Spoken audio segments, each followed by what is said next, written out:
tão bons comigo. Oh, Carrie, nós somos seus amigos. Nós queremos o seu melhor. Você acha mesmo que eu posso ser uma modelo, Isabela? Poder até pode, mas com essa carinha triste, desamparada... Seiji! Koizumi-kun me pediu para vir fazer a sua maquiagem antes da sessão de fotos desta tarde.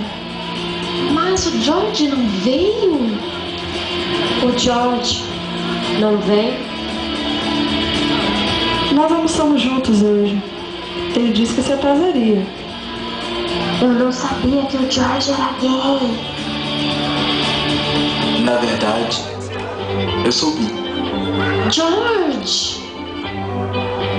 Oh, George, você chegou? Nem ouvimos a porta bater. Koizumi-kun, você está tão lindo sob essas luzes.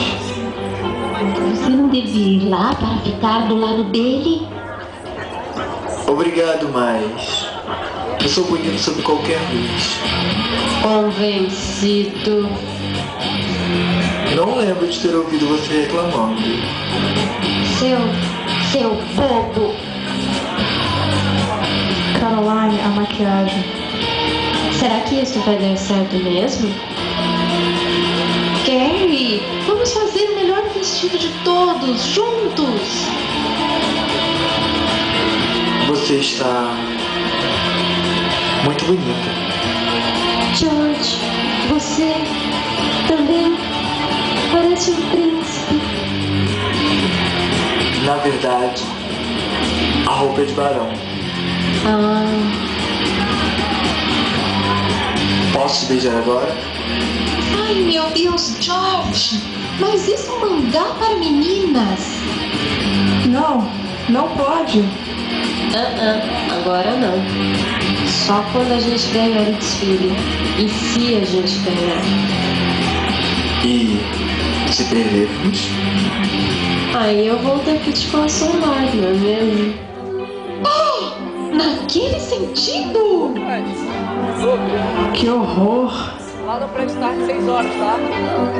Onde é que é o prédio? Videogame. Yukari, você confia em mim? Confio sim. Me dê sua mão. Juntos, eu sou capaz de te levar ao paraíso. George! Koizumi-kun!